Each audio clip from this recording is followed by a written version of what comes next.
Effect for Bridgeton. Hello, Jim. It's a heat wave at Frank Lita Mitsubishi in the automotive outlet in Bridgeton. The hottest vehicles, the hottest prices. And the hottest interest rates. Hottest rates? Yes, 2.9% financing for 60 months. I see. Well, in other... More breaking news. Every vehicle, zero down. At Frank Lita Automotive Outlet. Ma'am, you look happy. I am. I just got a lifetime warranty. Lifetime? Yes, lifetime warranty. No charge. At Frank Lita in Bridgeton. And they just had a price drop. Acres of pre-owned and new Outlanders with zero down and 2.9% financing.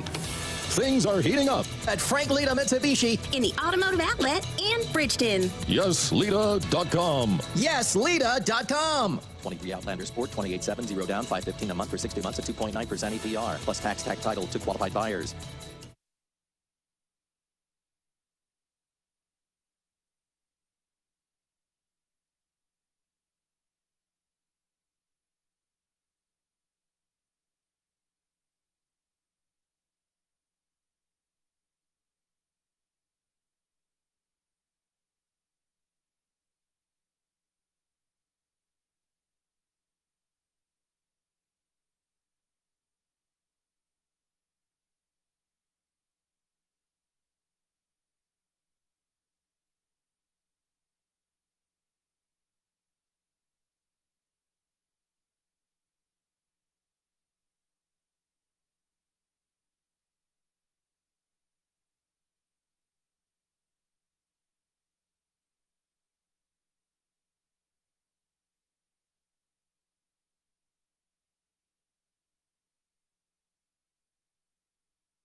WXOS HD1 East St. Louis. 101 ESPN is driven by Auto Centers Nissan, home of the lifetime warranty and 30-day return.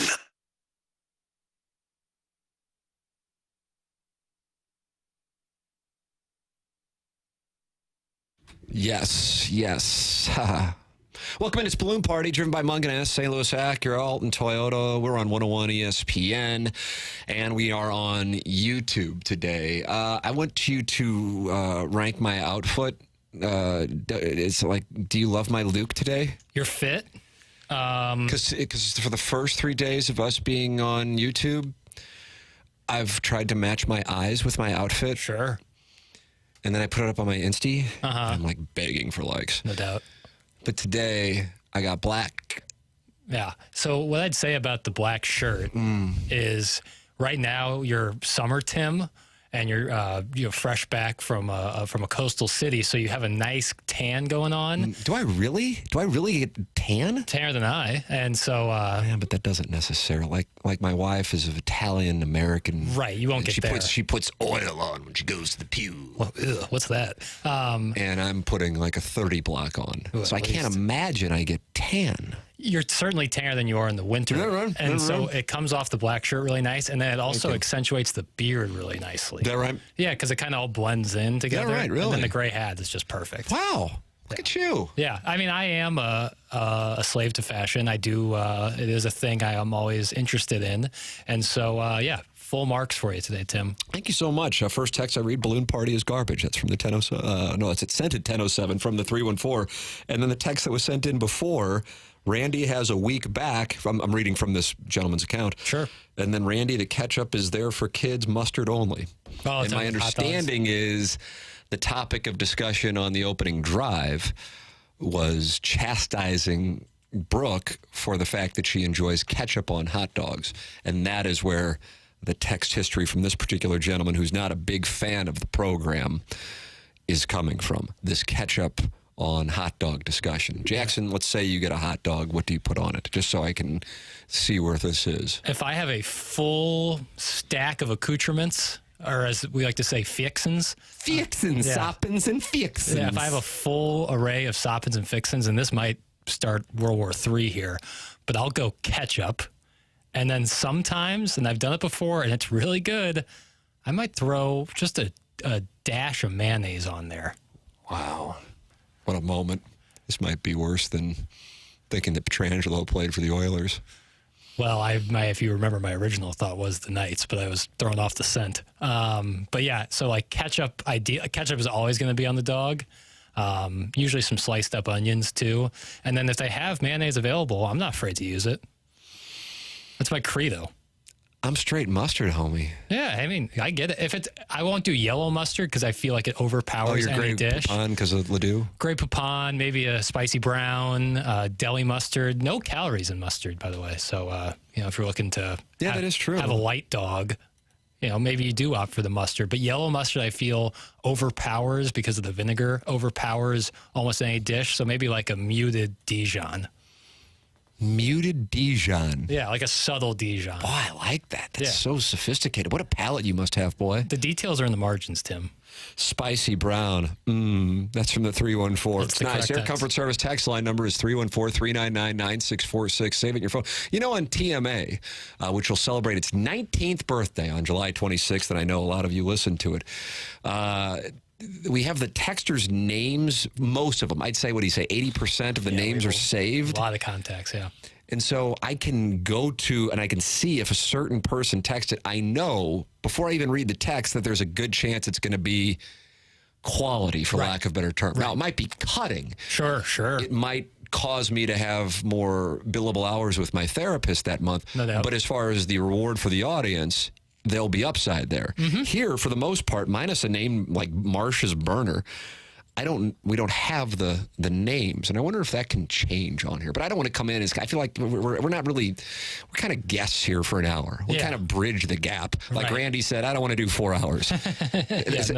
Essentially, and they're like, hey, Tim, you kind of do a nitwit show in a closet. Do you mind doing an hour? I'm like, sure.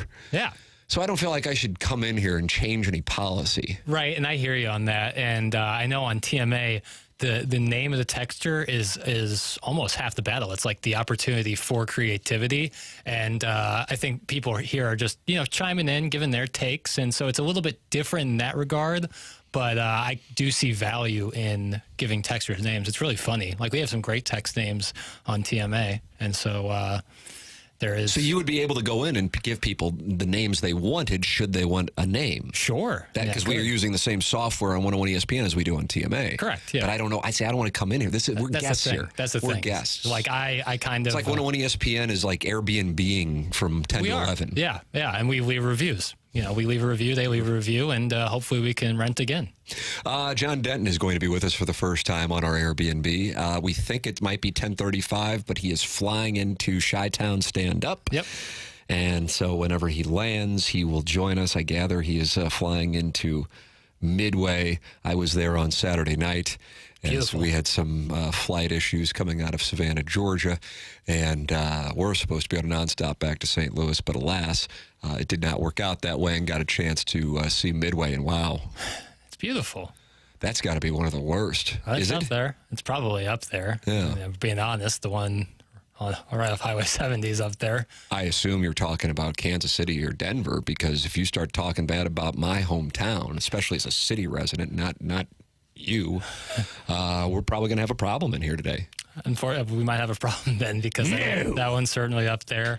I don't know, maybe people... We have 2 baggage claim carousels. Right, and they're so robust. What do you think LaGuardia has? Have you ever been to the Newark airport? I have been to the Newark airport. Rough.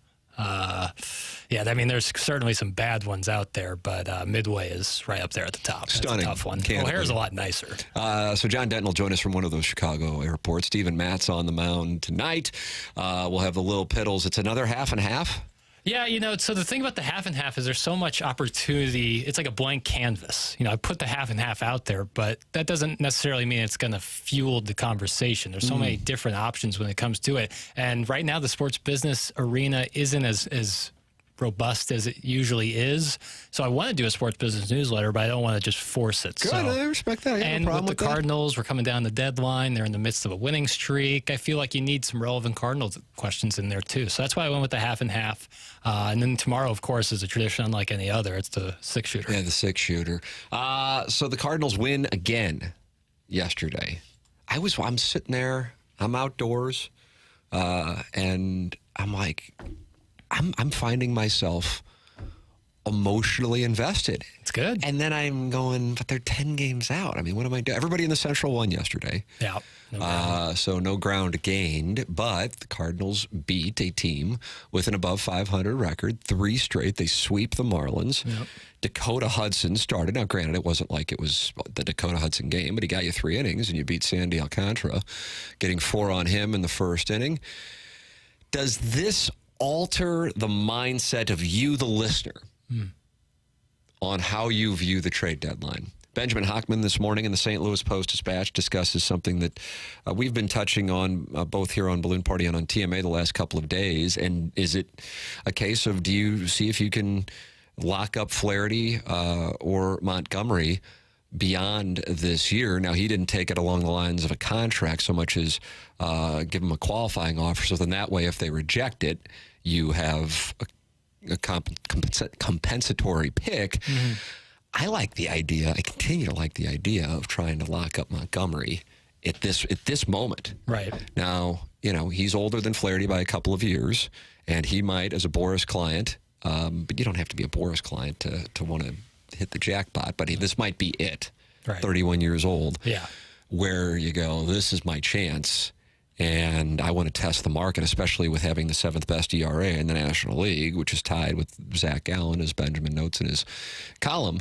I could wind up getting some absurd amount of money. Why wouldn't I want to test the market? Absolutely. Like you said, it's probably his last chance for a sizable contract, and so it makes total sense why he would want to test the market. So Hockman actually leans more toward seeing if something can be done with the qualifying offer with Flaherty, which would likely be, in his estimation, $20 million in his column.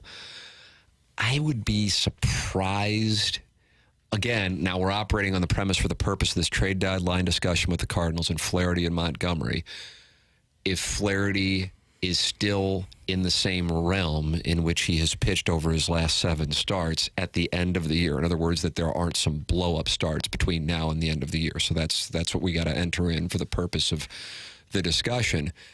If I'm Jack Flaherty and I know I've got a shoulder situation, I don't know why I would take a 1-year deal. And it kind of doesn't matter within reality, because, of course, if it was a $1 billion 1-year deal, but within regards to reality, if you can get 9 figures, yep.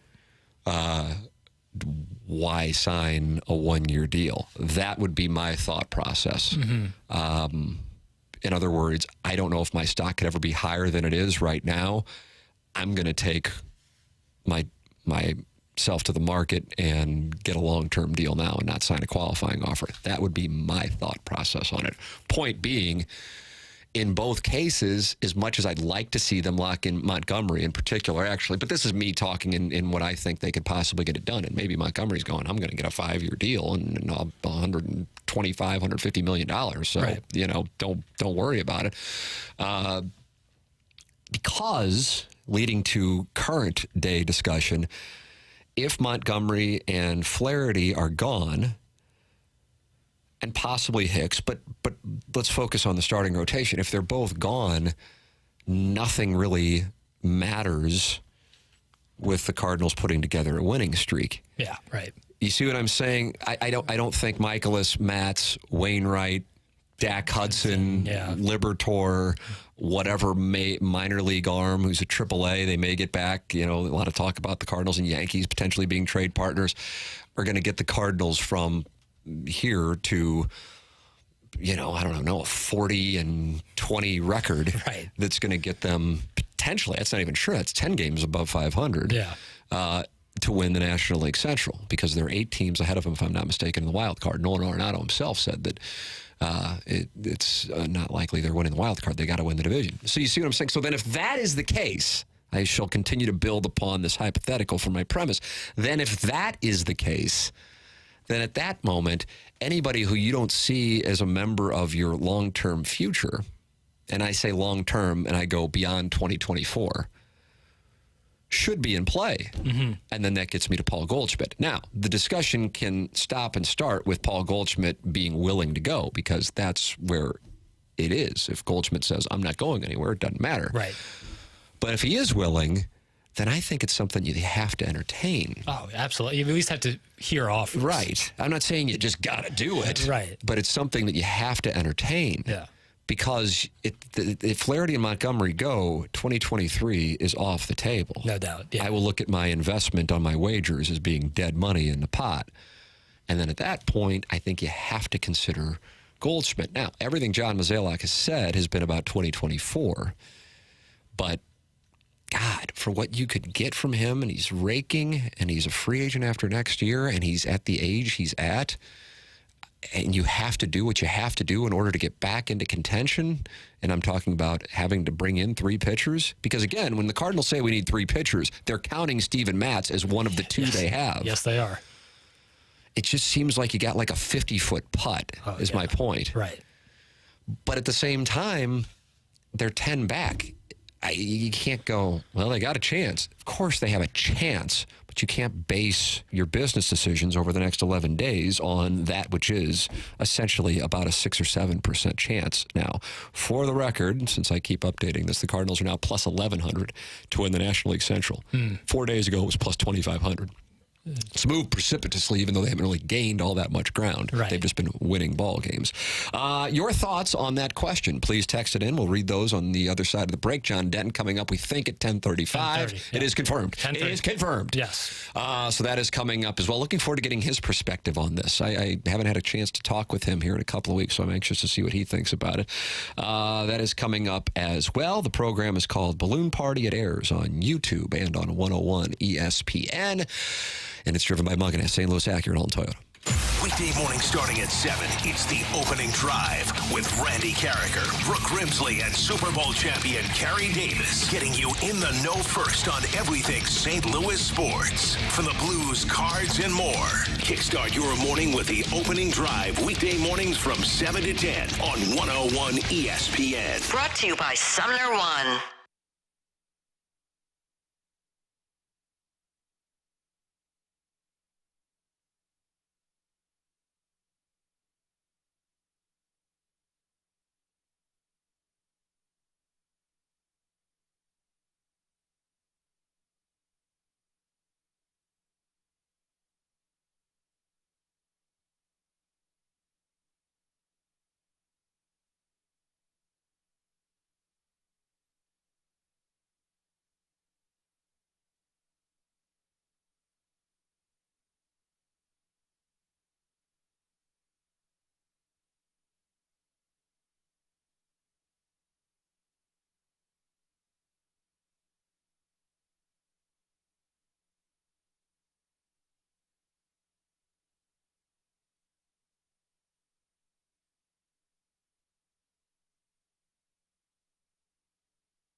Did you know the IRS is a super creditor? Hi, I'm Lance Drury with the Lance Drury Law Firm. The IRS is the only creditor that can create a bill for you without your permission, then drop the hammer and aggressively collect it by wiping out your bank account, seizing your assets, and levying your wages.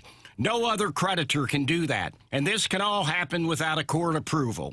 If you owe back taxes, you need to be prepared to face the super creditor. Don't just sit back and take it. Fight back. At the Lance Drury Law Firm, we know how to use the laws to your advantage and go toe-to-toe with the IRS. Our office is located right here in St. Louis. Contact the Lance Drury Law Firm today for a free consultation with me, or visit us at lancedrurylaw.com or call 314-260-6120. That's 314-260-6120 to get started. The choice of a lawyer is an important decision and should not be based solely upon advertisements.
Open up your 101 mobile app for your chance to win tickets to 50 Cent with special guest Busta Rhymes, July 25th at Hollywood Casino Amphitheater. Tickets for the Final Lap Tour 2023 are on sale now. We've got your chance to score free tickets for the show. Get all the ticket details and get entered to win those free tickets to 50 Cent and Busta Rhymes right now at either 101ESPN.com or on your 101 mobile app.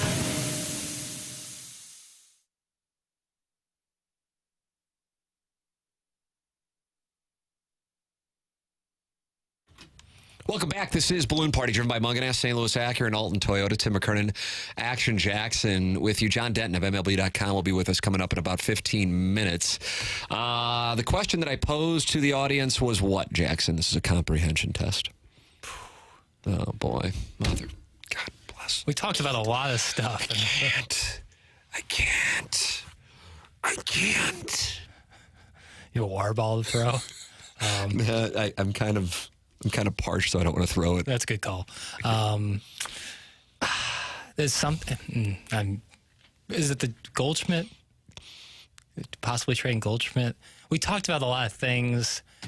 I have attention deficit disorder. Sometimes I know that's why. I failed to. I failed. It's like I'm having a long conversation with my son, who's 5. So really, I probably shouldn't be doing that anyway. And then I'm like, okay, what'd I just say? I don't know. Yeah, that's me. You can share that. Let's see what we got here on the question posed with regards to your mindset on the Cardinal trade deadline, specifically Montgomery and Flaherty. I'm glad with someone agrees with me on Goldy, even if it's buffoon party. If the Blues can trade Ryan O'Reilly while being in a better spot than the Cardinals, who have no prospects in their system, I would respectfully disagree with that. But perhaps from a pitching standpoint, there's a concern. That's where I would go. Should consider selling Goldy unless he's willing to sign an extension with a hometown discount ASAP. I just am not sure I would want to sign him to an extension. No. Okay, so, well, you say no on signing him to, like, you're instantaneous. You insta-shipped that. No, because you would be putting, I don't want to say, like, because obviously Paul Goldschmidt, who's won an MVP, is in a different place than Matt Carpenter. But we've seen what you do with aging guys who are obviously power or, extra base hit power. And that just sometimes doesn't work out they have Luke and Baker sitting down there, and then Jordan Walker could possibly make the move. Yeah, I personally wouldn't want that. You're going to sign a 36-year-old guy. I wouldn't be there at this moment, personally. But I do think that if you are, here's the premise. Okay. Listeners, they cycle on, they cycle off. That's the model, Jackson. This isn't a TMA's podcast. We go for 90 minutes. Cycle on, they cycle. Here's my premise. If you are going to trade both Montgomery and Flaherty, which my belief is it's likely. Derek Gould, as we've cited that podcast with Jason Stark, said he thought it would be one or the other. But if you are going to trade both, then at that point, any chance that the team may feel that they can mount this charge, continue winning for a sustained period of time, becomes, I don't want to say impossible because that's not realistic, but ridiculously unlikely. Yeah. And then if that is the case, then to me, if you don't have somebody locked up beyond 2024, then they're up for grabs at the trade deadline, which therefore leads me to the Paul Goldschmidt conversation, which, of course, can stop and start if Goldschmidt is saying, yeah, I'm not going anywhere. My family's here.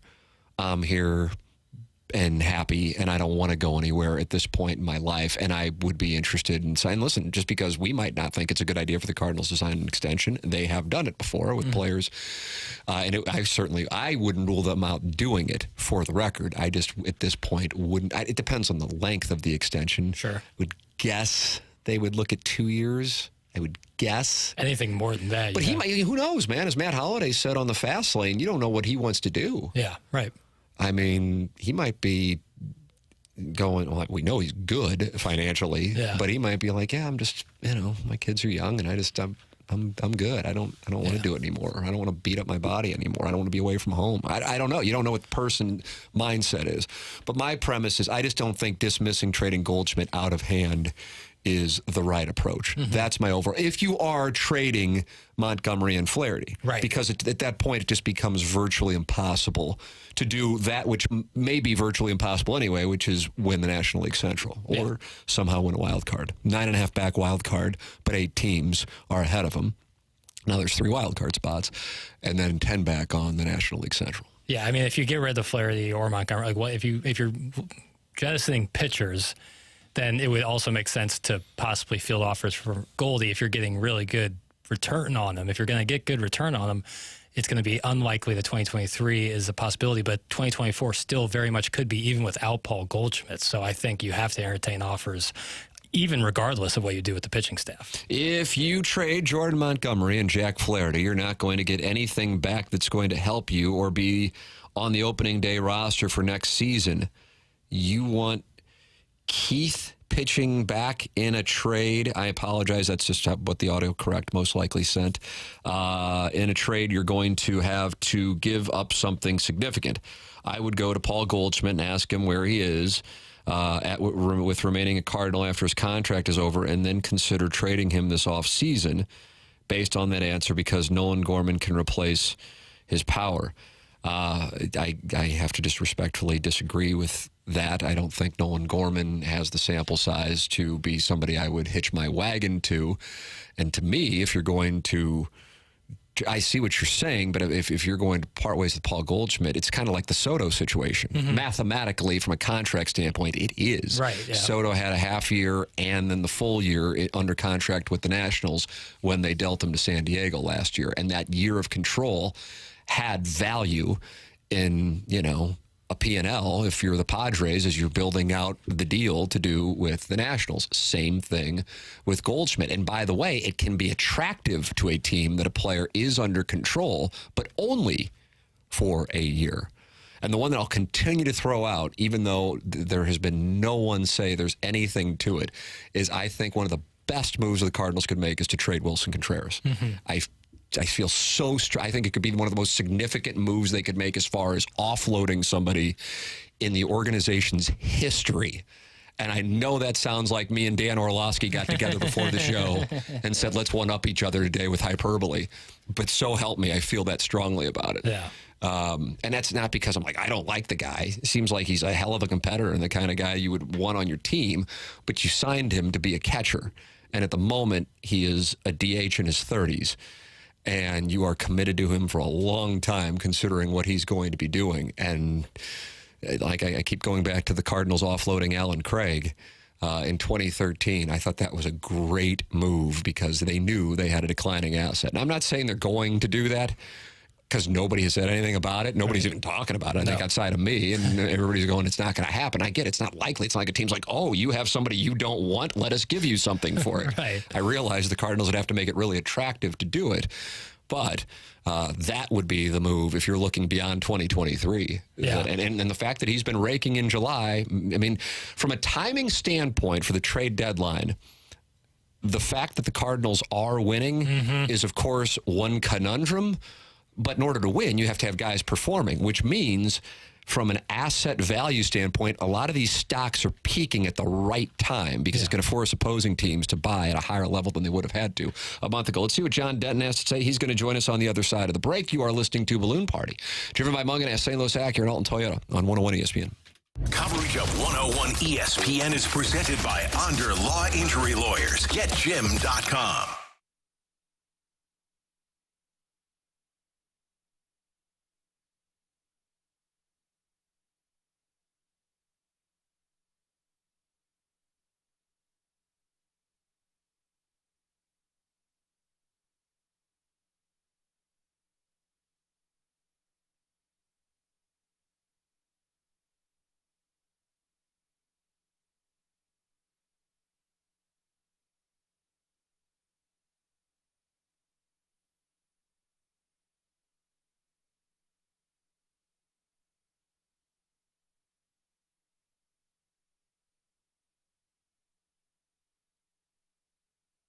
When you see a roach, over there, you want it gone. Ew. Fast. Stem's Bug Killer Trigger is powered by active ingredients found in plants and kills roaches faster than Zevo's Bug Killer Trigger based on lab testing on the most common U.S. cockroach species. Stem. Rooted in nature, optimized by science.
You could hire one person to handle your digital strategy. What's up? Or for the same amount of money, you can hire an entire team of experts. Mark. Sarah. Ben. Kim. Scott. Kristen. We're 2060 Digital, a national digital advertising agency based right here in St. Louis. Our digital marketers, client strategists, videographers, and more have worked on hundreds of campaigns in the healthcare, home services, automotive, and education sectors. 2060 Digital, a team of experts working for you. Google 2060 Digital to find out more.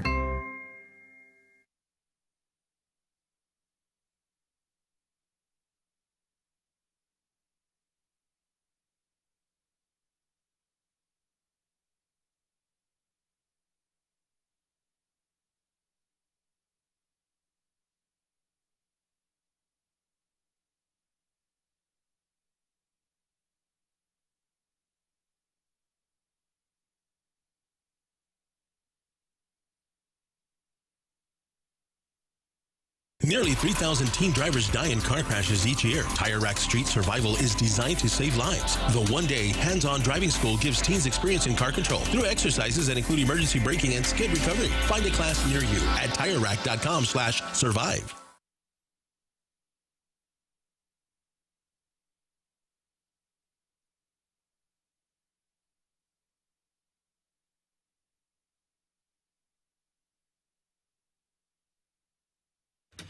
This is Action Jackson with a Sports Center update driven by Johnny Londoff Chevrolet and Johnny Londoff Autoplex. The Cardinals win yesterday, sweeping the Marlins. Final score of 6-4. The Cardinals will take on the Cubs in Chicago tonight. 7:05 first pitch. Steven Matz on the mound. In a little British Open update, Christo Lamprecht, the amateur, is 5 under along with Tommy Fleetwood, and Stuart Sink 3 under, along with U.S. Open champion Wyndham Clark, also at 3 under. That was their Sports Center update, driven by Johnny Londoff. Find new roads and shop 24/7 at Londoff.com and LondoffAutoplex.com. Are you kidding me? This is the Balloon Party with Tim McKernan on 101 ESPN. Driven by Munganast Acura. Welcome back. This is Balloon Party on 101 ESPN, also on YouTube. Tim McKernan, Action Jackson with you. The program is presented to you by Munganast, St. Louis Acura, and Alton Toyota, and it is our pleasure to welcome to the show John Denton of MLB.com. John, you just landed in Chicago. Jackson and I were taking wagers on what airline you used. I'm going to go with a non-Southwest flight. I'm saying you're at O'Hare. Jackson, you're on Midway. Yep. Okay. What do you got? Well, I'm a Midway guy, Tim. I don't like any airport where you have to take 2 trains to get to the rental car station. That O'Hare's a little much for me. I'm more of a Midway guy. Yeah, I was at Midway on Saturday as well. Not the most aesthetically pleasing airport, but perhaps efficient. Yes. I go for efficiency on the road, no doubt. John, I'm looking forward to getting your perspective on all of these questions that we are going to be getting answers to here over the next 11 days between now and the trade deadline. Let's start with this one because it takes into account the fact that the Cardinals have won 8 of their last 10. Offensively, they really have been raking as a lineup throughout the month of July, but pre-All-Star break weren't really able to turn many of those offensive outbursts into wins, certainly in Miami being one of the biggest examples. So with that said, do you think the 5-game winning streak potentially changes the sell mindset in any way? Well, John Mozeliak said it would not change it, but I don't tend to believe that. I think in this town, in St. Louis, where there are, probably 2.5 million tickets already sold, where there's an expectation to win every year, including this year, I think if this thing keeps going, I think there could be a change of heart. I think they could look to add a piece, maybe add a couple of bullpen pieces that would help this year and next year. Do I think they're going to trade an outfielder? Yes. Do I think they're probably going to trade either Jordan Hicks or Ryan Helsley? Yes. But I think there could be a shift back to this season instead of just next season because, in this town, you're expected to win in St. Louis, and, that doesn't change. I know the odds are unlikely that they're going to win this division, but, in the NL Central, you're never out of it. And, the Cardinals are playing better. If they keep playing better against the Cubs and Arizona, then I'll be a full believer. They beat up on 2 teams that are kind of reeling right now. If they can do it over these next they got the Cubs 8 times in the next 11 days, and they got 3 at Arizona. So you do it over these next 11 days, I think there will definitely be a shift in thought. Arizona trending in a good direction, beating the Braves last couple of nights, so that could be a fine test in the middle of next week before seeing the Cubs again. I noticed you mentioned trading an outfielder. I think most people expect that. I would imagine a guy making his reappearance tonight in Chicago, Tyler O'Neill, would be the odds-on favorite at the moment, and then potentially trading Helsley or Hicks. That wouldn't surprise people either. But I noticed you didn't mention Montgomery or Flaherty. And to me, from my standpoint, John, if you trade one of or both of them, it makes any chance of performing the miraculous comeback, which is about a 6% chance, and winning the National League Central. It gives those odds even a longer shot because of the team's need for starting pitching. At the same time, it would certainly be understandable if they did. So are you thinking there is a chance they hold on to both of them? I think there's a chance that they trade one and hold on to one. Okay. So you do think one is likely to go? I think one of them could go. They've both told the Cardinals that they want to be free agents. That they're, Jordan Montgomery has even said, hey, they had their chance during this off season. Nothing happened. We'll see what happens in free agency. That was his exact words.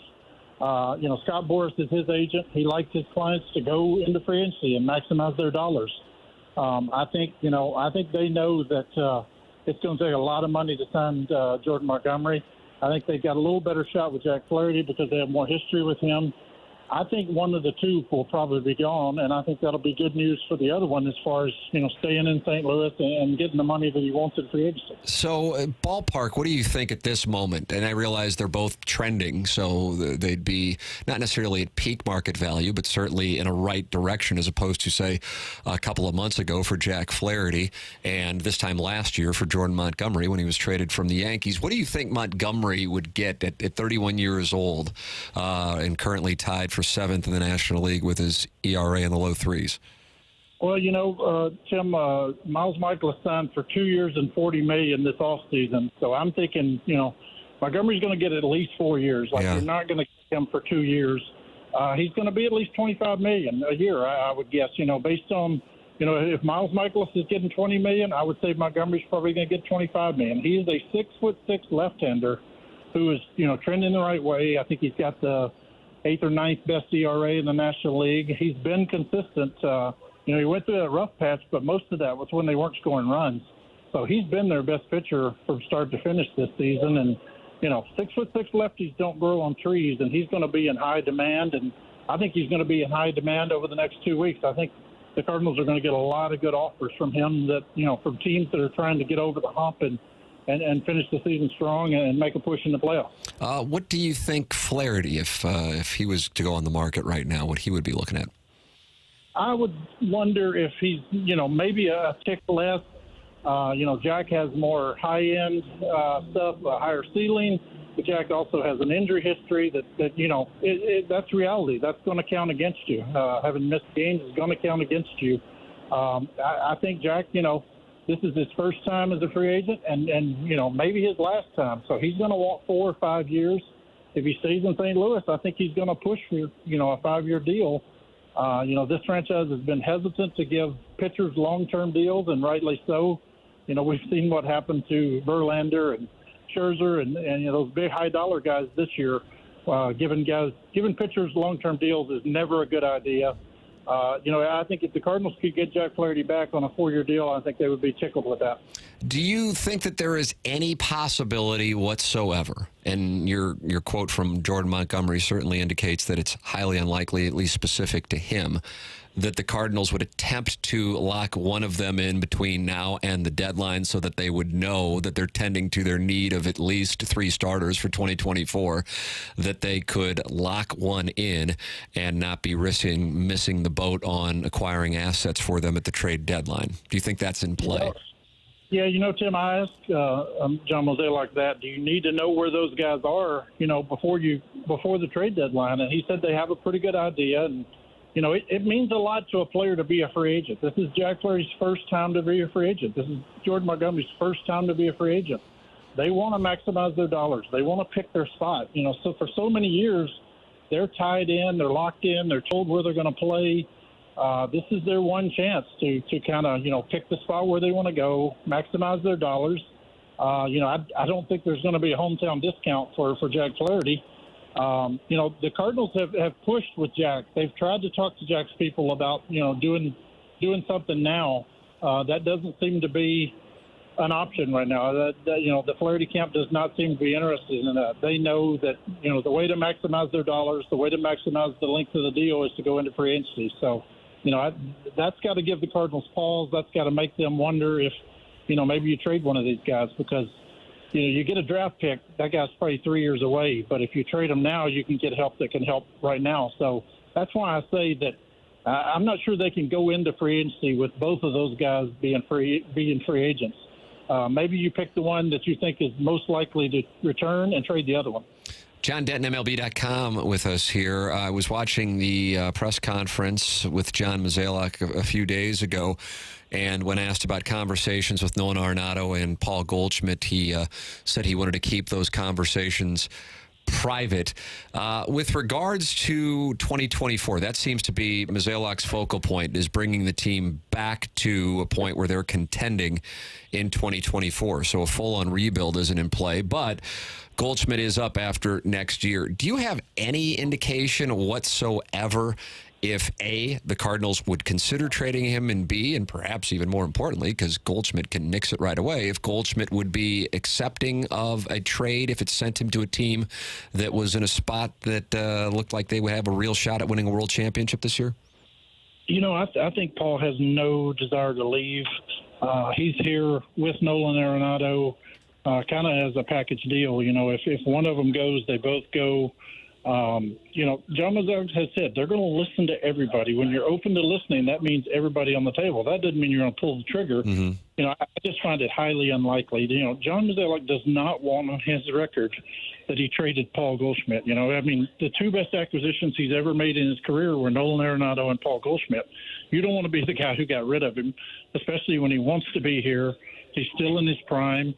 I think it's more likely that Paul Goldschmidt gets a 2-year extension than I do that he gets traded. We were talking about that in our first segment today, and the Cardinals were burned by giving Matt Carpenter an extension when they didn't necessarily need to. Do you think that is something that could come into play and we would hear about it relatively soon, or is this something that you would see more likely, say, in the offseason? I think that's something that comes later after they get certainty.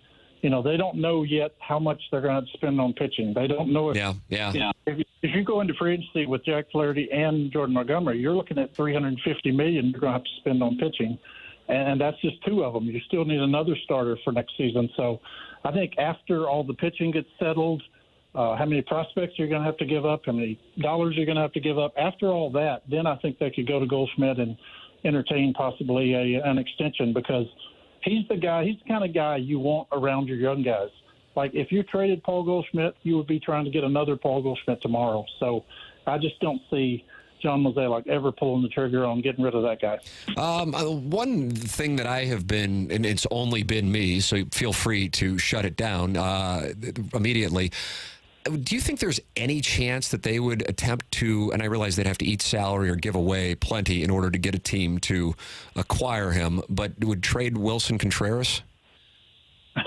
It's funny. We were kind of talking about that on Press Row the other day, and I mean, the only way you do that is if Mr. DeWitt was willing to swallow $40 million, and I oh God, really? It'd be that much? You think? Well, then I think you don't have to go any further if that's the premise. Yeah. I think that kind of tells you where that stands. I mean, not now. Maybe later. Maybe a couple years into this thing, and that'll be great. There's going to have to be some work done with the way he's catching because it's a struggle every night with him behind the plate right now, and. There's a reason why Andrew Kisner is so popular in the clubhouse because he does his homework and he's a good defensive catcher. So, there's got to be some changes next season, but I think this is the guy they gave $87 million to, and they're gonna have him for a few years. I mean, I'm telling you, if you're talking about the state of the Cardinals, and I mean that's a moment on the timeline is what took place this offseason with identifying, and it still kind of blows me away that the catching position was identified as the top priority. I recognize Yadier Molina is retiring. I understand that, but it's not like there's 5 Yadier Molinas just sitting out there and then you go bid on them. And Wilson Contreras is not Yadier Molina, and we could have said that back in October of 2022. That wasn't a revelation. And so to pivot off of Sean Murphy and go to Wilson Contreras and now be stuck with an albatross of a contract for a guy who's your essential DH and occasional catcher is a real pivotal move in the organization's free agent history. My goodness. I came up with a line the other day. See what you think about this. The Cardinals wanted Sean Murphy. They couldn't get him. They got a Contreras. The Braves wanted Sean Murphy and got rid of a Contreras to get him. Like, that's the difference between the Cardinals and the Braves. Yeah. I mean, you're talking about a guy who has just been killing it for the Braves and had a year of control, and the Braves were able to sign him to that extension. It's such a huge deal when you start allocating payroll. And we're talking about pitching and spending money, and you go, okay, you got $20 million committed here for this guy who, is a DH, and it's nothing personal, of course. None of this is personal. It's just assessing value in a payroll, and you're going, oh, you're stuck with this. That's why I would think if they could do it. But if you're telling me DeWitt's got to eat $40 million, then I'll settle in on my vision for that. You mentioned Helsley and Hicks as well. What do you think the situation is there, John? I think one of those two are likely to go. I mean, Helsley's still under control. He didn't win it. He lost his arbitration case this past off season. That did not go over well with him. Did not sit well with him. He has a history of arm injuries, so that's going to be a red flag to teams. Jordan Hicks has come on and pitched well now, and they're going to be 29 other teams lined up to try to get a guy who throws 103 miles an hour. So I think that is a position of strength.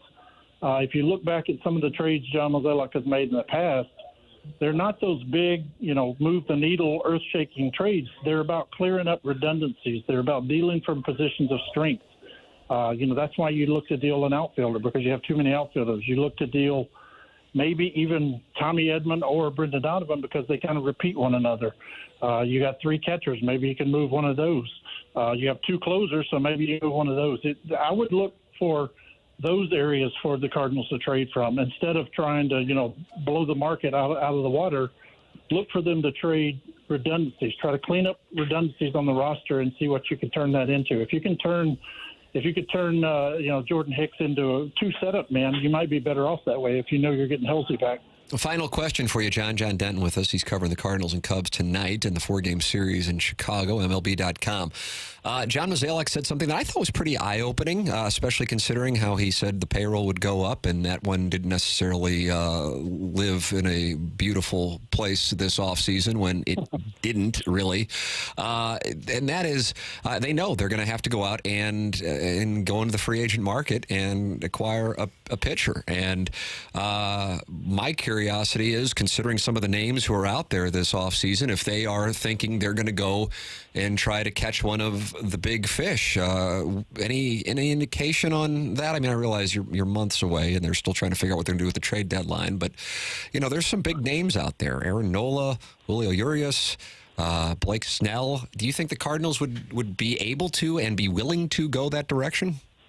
Tim, I do think Blake Snell is a name that it kind of raises the eyebrows, because Blake Snell's been like a 93, 94 mile an hour guy his whole career. He's throwing 98 now. I think against the Cardinals last season, he hit 96 for the first time in his career. Now he's throwing 98. With the Cardinals for years have been a team that pitches to contact, uses their defense, relies on the shift. Well, there's no shift now. You look at guys like Andre Palante, like they can't pitch to contact and rely on ground balls anymore. They need more swing and miss, and a guy like Blake Snell would fit that.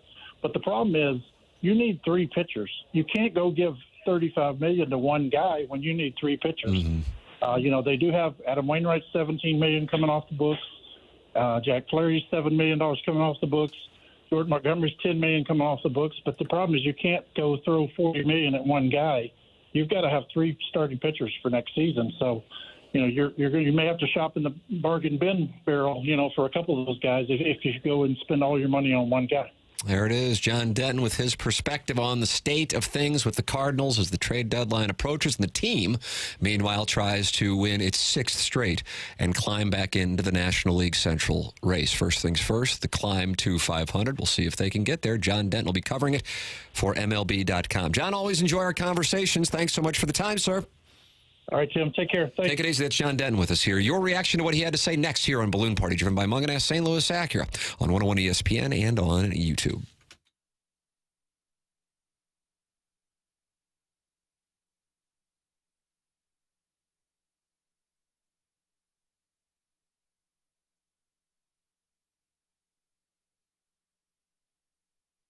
Billy's on Broadway, St. Louis's new sports bar. BillysOnBroadway.com, open for lunch and dinner 7 days a week.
O'Fallon Casting is hiring. Time to enjoy work again with great pay and benefits. Currently looking to hire experienced maintenance technicians, welders, quality, and more. Visit their website at o'falloncasting.com or call 636-272-6176.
Donate your vehicle to Goodwill and get 4 filled box tickets to a Cardinals game this year. Goodwill accepts vehicles, running or not, and towing is free. Donating is quick and easy. Plus, you'll get a tax receipt. Visit mersgoodwill.org for more information.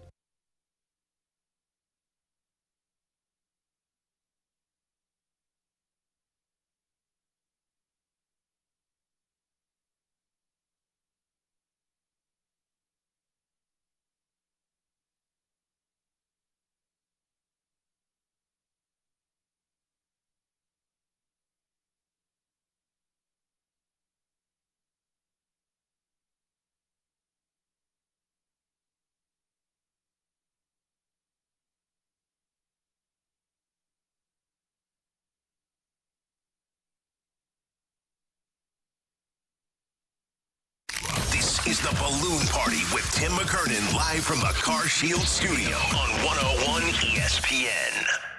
Welcome back. Final segment of Balloon Party. Holy crap, it's 10:59. I'm like, I think I have 2 minutes, and then I just looked. Well, that'll do it. This is the Abe Simpson meme. Walk in, walk out. Oh, wow.